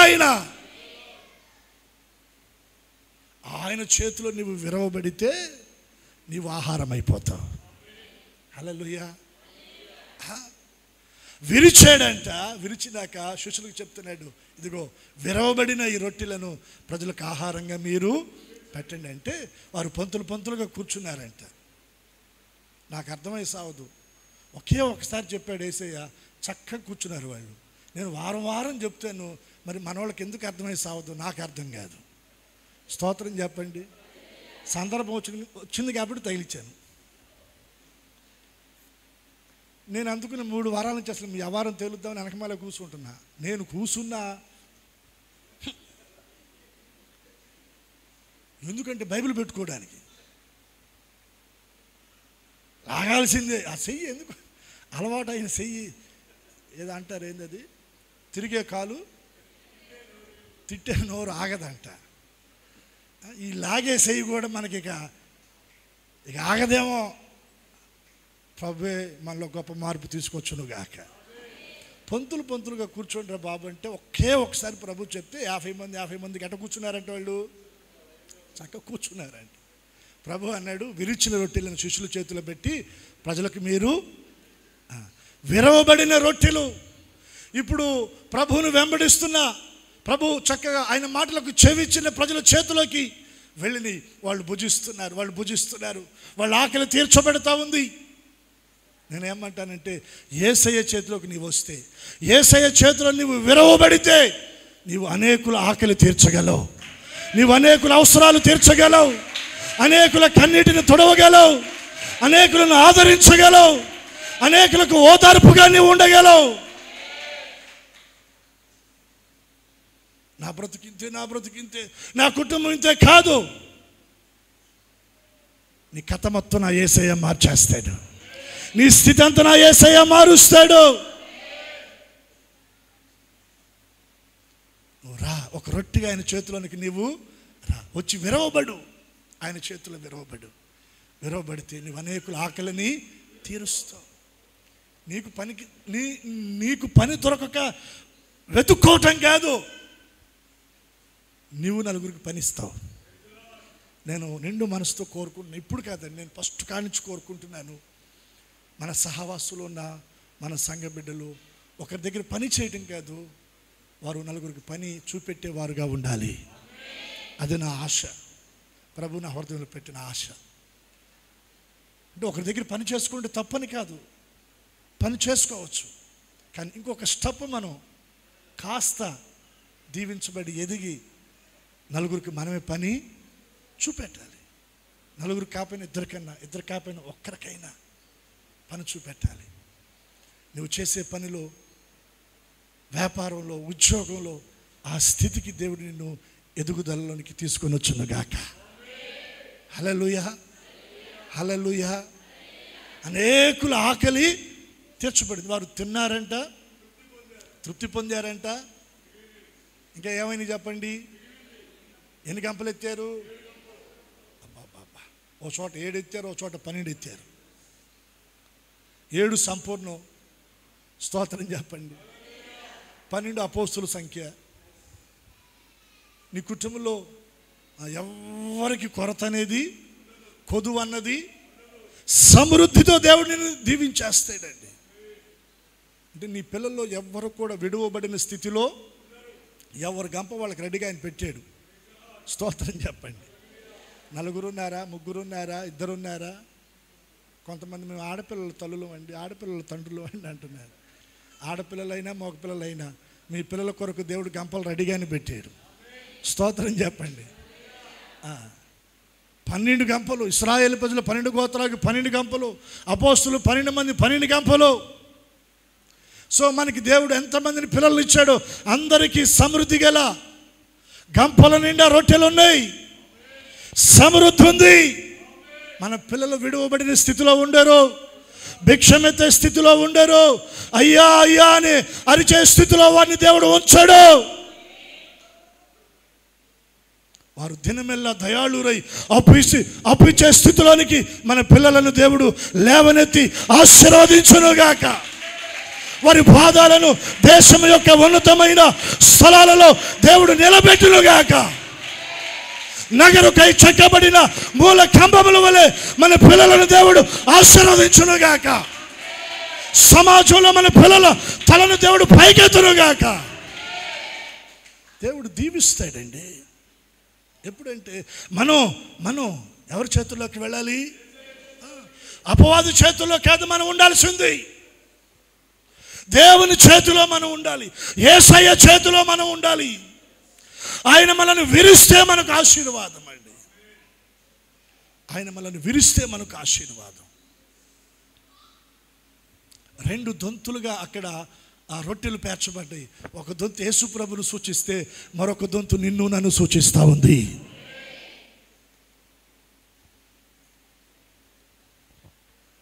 యేసయ్య చేతిలో విరువబడే అనుభవంలోనికి మనమందరం వచ్చుదుముగాక. ఈ మాటలు ప్రభు మనందరి వినికిడిలో దీవించునుగాక. ప్రార్థన చేసుకుందాం. కళ్ళు మూయండి.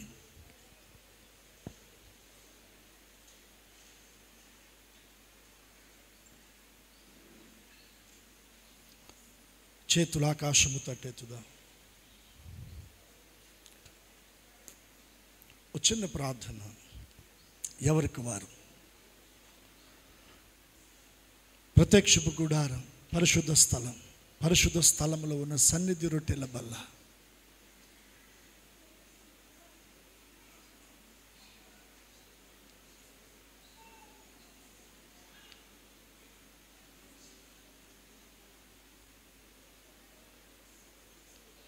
ప్రార్థన చేసుకుందా.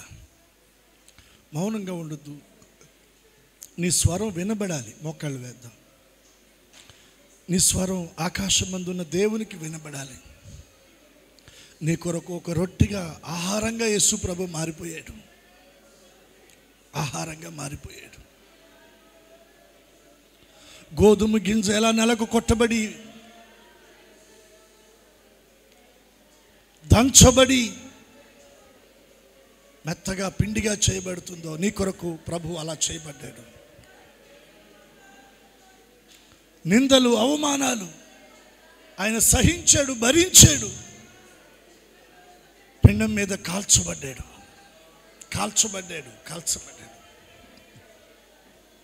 నీ కొరకు బలి అర్పణగా ఆయన అయిపోయాడు. నీ కొరకు బలి అర్పణగా అయిపోయాడు. నీవు ఆయన చేతిలో ఒక రొట్టిగా ఆయన చేతిలోకి వెళ్ళిపోవాలి. ఆయన చేతిలో నీవు విరవబడాలి.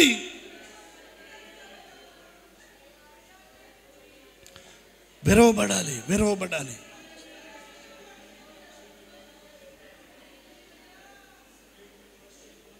విరవబడాలయ్యా, నేను విరవబడాలి తండ్రి.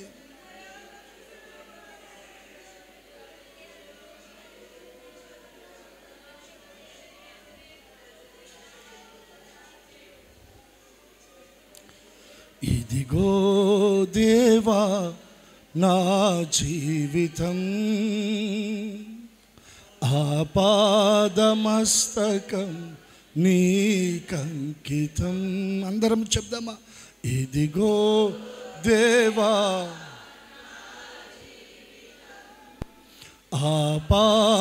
ఆపాదమస్తకం, శరణం నీ శరణం, శరణం నీ దివ్య శరణం,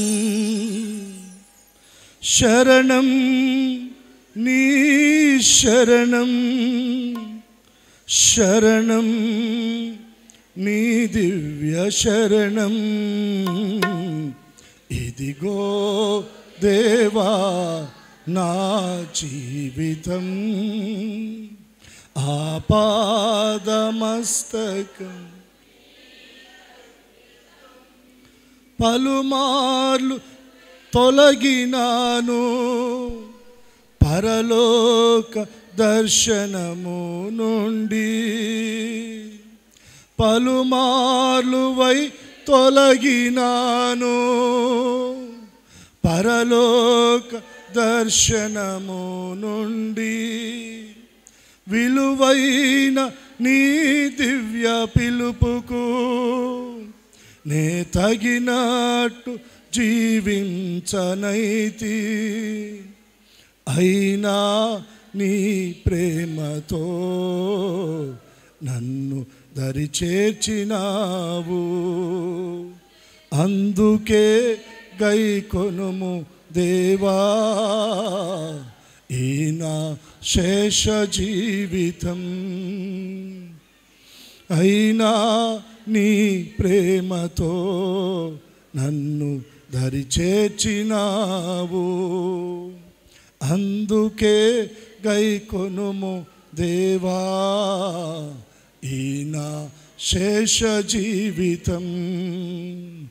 ఇదిగో దేవా నా జీవితం, ఆపాదమస్తకం. చెప్దామా? ఇదిగో దేవా, అందరం స్వరము వినబడేటట్లుగా, ఇదిగో దేవా. మరొకసారి అందరం స్వరాలు వినబడేటట్టుగా, ఇదిగో దేవా. స్వరాలు వినబడాలి. ఆపాద నీకంకితం, ఇదిగో దేవా.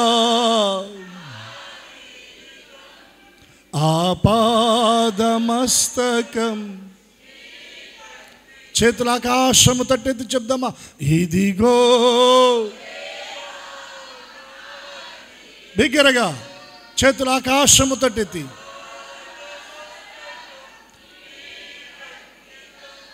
ఇదిగో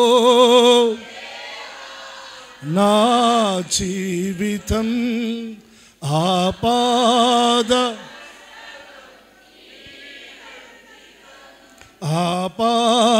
ఆపాదమస్తకం నీకంకితం. ప్రార్థన చేసుకుందాం. పరిశుద్ధ తండ్రి నాయనా, మీకు వందనాలు. ఈ ఆదివారము ప్రభు దినం, పరిశుద్ధ దినం, పునరుద్ధానపు దినం మీ సన్నిధిలో నాయన మిమ్మలను ఆరాధించడానికి మీరు మాకు ఇచ్చిన అవకాశాన్ని బట్టి మిమ్మలను స్తుతిస్తున్నా. ఇంతవరకు మీరు మాతో మాట్లాడిన ప్రతి మాట మా హృదయాల్లో ఫలభరితంగా చేయండి. ప్రత్యక్షపు గుడారం పరిశుద్ధ స్థలములో ఉన్నటువంటి నాయన సన్నిధి రొట్టెల బలను కూర్చి అనేక విషయాలు మా ముందుంచి మాతో మాట్లాడారు. అనుభవాల్లో మమ్మలను స్థిరపరిచి దీవించండి ప్రభా. ఇదిగో పరలోకానికి అయా, ఇదిగో నాయన మమ్మలను అయా వారసులుగా చేయడానికి, నిత్యము కూడా మహిమలో మేము నీతో కూడా ఉండునట్లుగా, నిత్య జీవానికి వారసులగునట్లుగా పరలోకం నుండి ఒక ఆహారంగా మీరే మా కొరకు దిగి వచ్చారు. ఒక రొట్టెగా మా చేతులకు వచ్చారు నాయన. ఆ గోధుమ గింజ ఎలా దంచబడుతుందో, ఎలా అది పిసకబడుతుందో, ఎలా పెనం మీద కాల్చబడుతుందో నాయన, సిలువలో అలాగా మీరు మా కొరకు నలగొట్టబడి నిందలు అవమానాలను మీరు భరించిన ఆయన, పెనం మీద కాల్చబడిన రొట్టె మాదిరి మీ ప్రాణమును మా కొరకు బలిగా అర్పించి మా కొరకు ఆహారంగా మీరు మారిపోయారు తండ్రి. అయ్యా, మీకు ఏమిచ్చి మేము రుణాన్ని తీర్చుకోగలము తండ్రి? ఏమిచ్చి మీ రుణాన్ని మేము తీర్చుకోగలమయ్యా? మీ చేతిలో ఒక రొట్టెగా మేము మారిపోవాలి. మీ చేతిలో విరవబడిన ఒక రొట్టెగా మేము మారిపోవాలి. మాలో ఉన్న అహం, మాలో ఉన్న గర్వం, మాలో ఉన్న ద్వేషం, మాలో ఉన్న అసూయ, మాలో ఉన్న పాప సంబంధమైన కార్యాలు మీ చేతిలో విరవబడాలి. అనేకులకు నాయన ఆహారంగా మేము మారిపోవాలి. అనేకుల ఆకలిని మేము తీర్చగలగాలి తండ్రి. ఆ స్థితిలో ప్రతి ఒక్కరిని మీరు స్థిరపరిచి దీవించండి. మీ చేతులకు మమ్మల్ని అప్పగించుకుంటున్నాం. మందిర ఆవరణంలో చేరిన ప్రతి బిడ్డను, వారి కుటుంబాలను అయా సమస్తమును నిండారులుగా దీవించి ఆశీర్వదించి మహిమ పొందమని సమస్త మహిమ మీకు ఆరోపించుకుంటూ యేసు ఘననామమును ప్రార్థించి అడుగుచున్నాము తండ్రి. చెప్దాం ఆమేన్, ఆమేన్.